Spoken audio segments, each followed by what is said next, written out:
I suppose you could call it the realm of my consciousness. I'm someone who no longer exists in the real world, after all. It's nothing. I still have enough strength to play the part of a good host. I've always hoped that I'd get the chance to talk to you like this, and now, the time has finally arrived.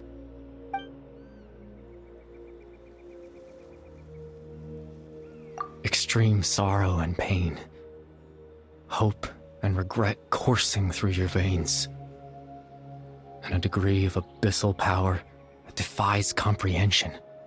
Father told me that once I possessed all those elements, I would become the loom of fate, but despite his intentions for me, I never truly became the loom of fate.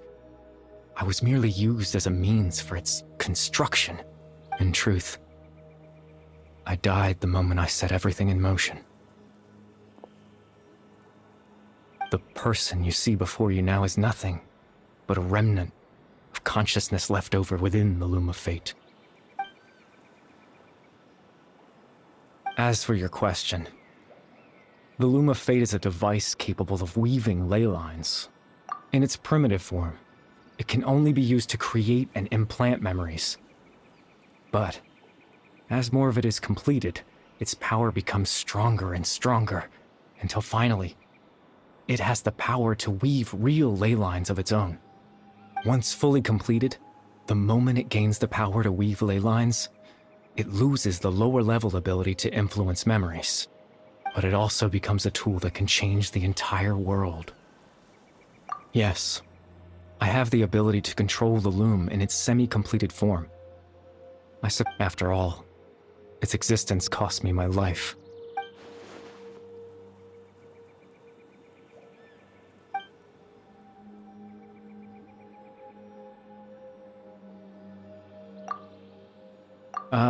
That.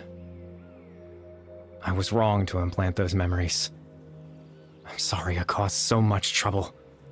Not only for everyone in the village, but for you as well. I just wanted them to feel like I once existed in this world. As if I had a chance at life.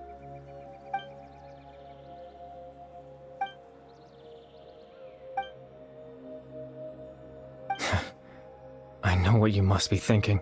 Why would I do something so meaningless? But I just couldn't accept it. I had to know what it would be like if I had my own life. What kind of person I would be. What other people would think of me. Chief Ahmadiyya, Baram, Granny Jahiyat, Atosa.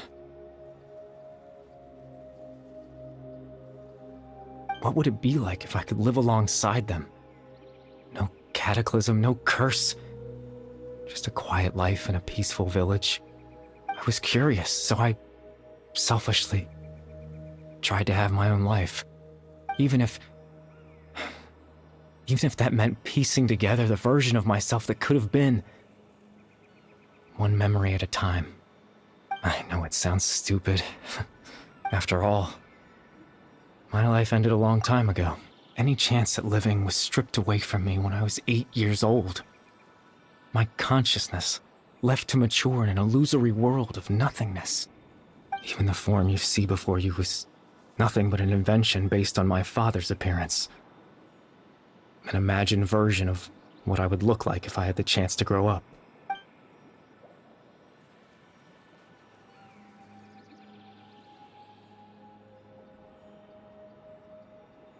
I know.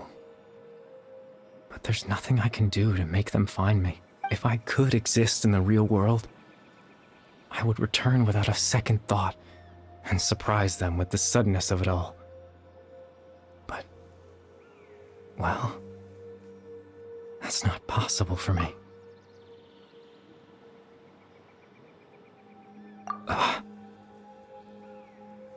I know.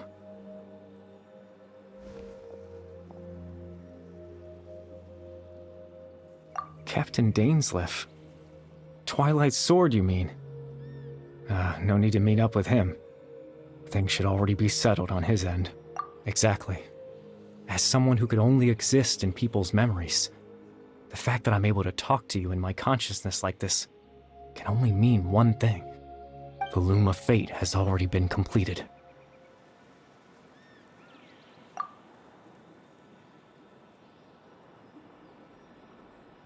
No need to worry about Captain Dainsleif. He's absolutely fine. The only reason he lost the eye was because I happened to guess exactly what he was planning.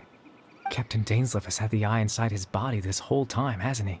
His plan was to lure the Abyss Order to a false location, capitalizing on their pursuit of the eye in order to have the chance to confront the prince. He would then hand the eye to you and tell you to take it away from that location. That way, Captain Dainsleif could accomplish his own goal and ensure the safety of the eye all at once. A very thorough plan. That's right, because in his mind, he had given it to you already.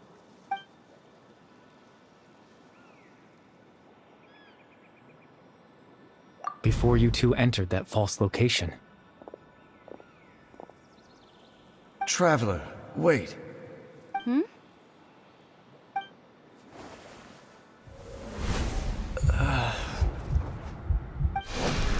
We've no time to lose. Let's head inside.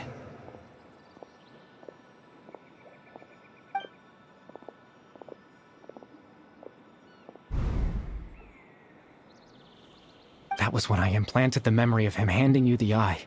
Given the tense situation at that time, Captain Dainsleif failed to notice anything out of the ordinary, and took that memory to be real. I'm sorry, Traveler, but I needed the Loom of Fate to be completed. And to do that, we had to retrieve the eye. I promise I'm not trying to conceal anything from you, but I truly have no idea what the prince is planning.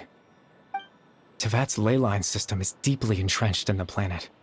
Creating new ley lines can neither replace nor extend the ones that already exist. In the face of everything they could be planning, I fear I'm too insignificant to even get a glimpse of the bigger picture. In any case, I had my own use for the Loom of Fate, and my goal, at least, has been achieved. You remember my father, don't you? Clotar Alberic. I believe you saw him in your sibling's memory. After he used the power of the Abyss to restore consciousness to my hilichurl form, I suffered from an indescribable level of mental anguish. To comfort me, my father told me a story, that this was a fairy tale world where I had to take on the form of a little monster. That story managed to dispel my fears, even if just for a moment.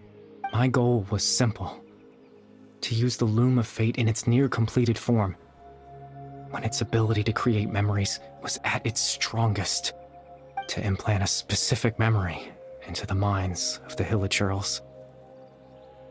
In that memory, I would tell them a story, just like my father did for me. It was a story of fairy tales and love. But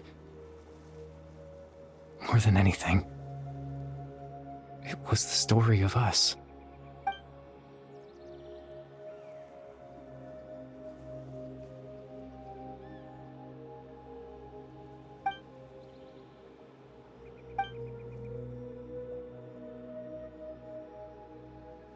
I can't change the world.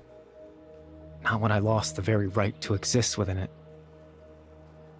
Implanting those memories, that was the most worthwhile thing I could offer. All that's left of my existence is a wisp of residual consciousness tied to the Loom of Fate. In truth, that trace of my consciousness should have dissipated long ago. My goal was the one thing that allowed me to hold on all this time. But now, the bedtime story is finished. And it's finally time to rest.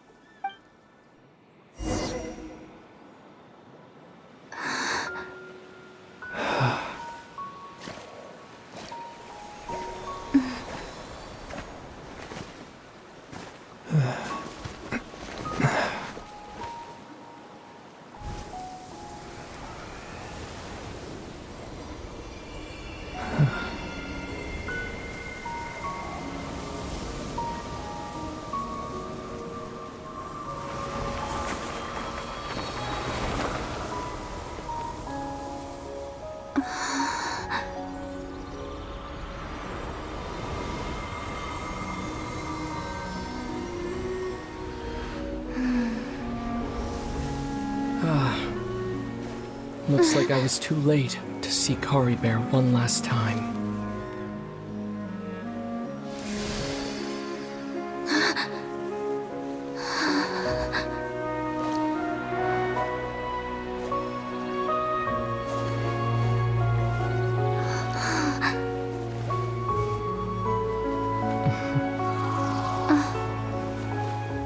Caribert's consciousness is gone, and this space will soon disappear along with it. Neither of us belongs here. That's why we're not tangible. Were that not the case, I'd love to hug you too. Well, how about a conversation?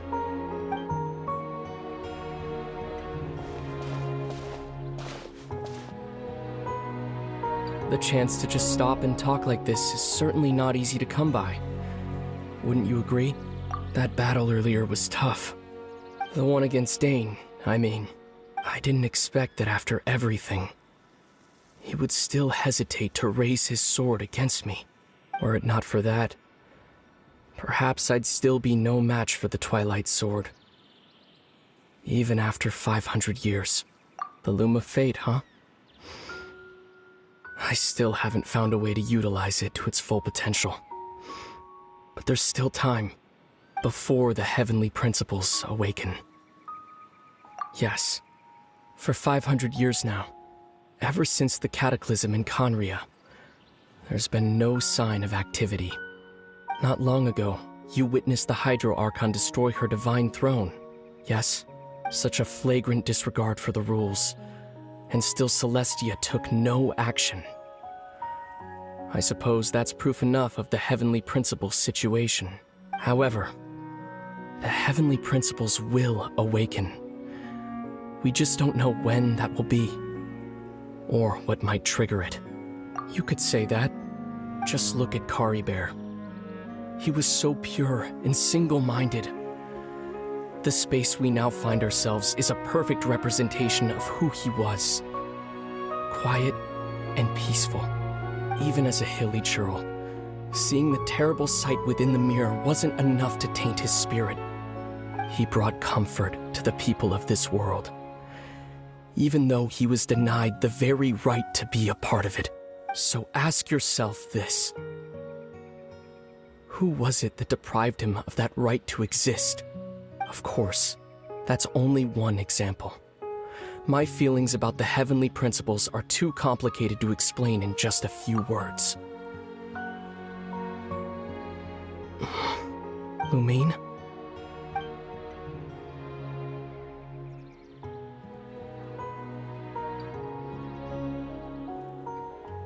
You're the only one in this world who calls me that. There's so much I wanted to ask you. But for some reason, I'm not interested in asking those questions right now. There's just one thing I have to ask. One thing I could never understand. Why? Why can't we continue our journey together?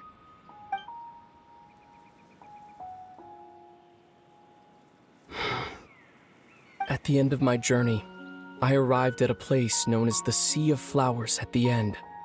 Do you remember? A long time ago, when we traveled between worlds together, you told me you wanted to find a place in the universe where that one flower was in full bloom. To have a place like that suddenly appear before me? Well, would you think of that as a coincidence? You mean? I miss you too, Lumine. But as this war continues to rage, and as I continue to seek that final answer, I don't even know how to face myself sometimes. Let alone my own sister. What's going on? This space has lost its tether. I doubt it'll be able to exist much longer. In fact, aside from our ability to physically interact with each other, there's something else you should know about this space. With Caribert, everything in this space will be wiped from existence, including all memory of our reunion. You're only telling me this now?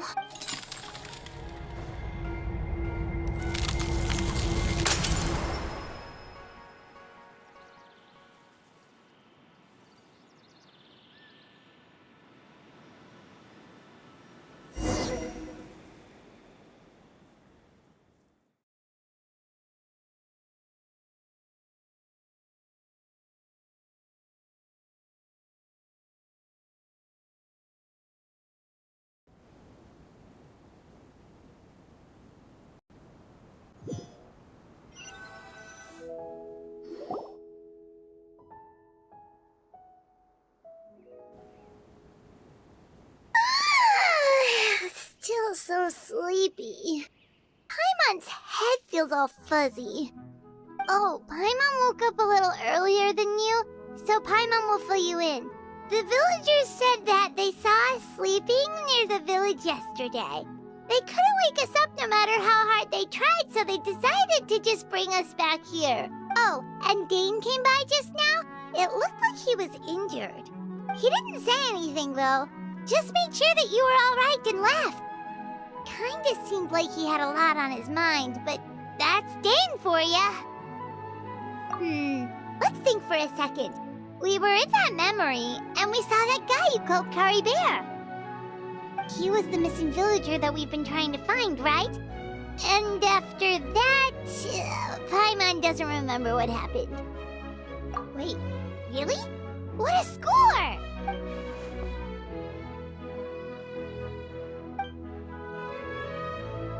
Well, what happened after that?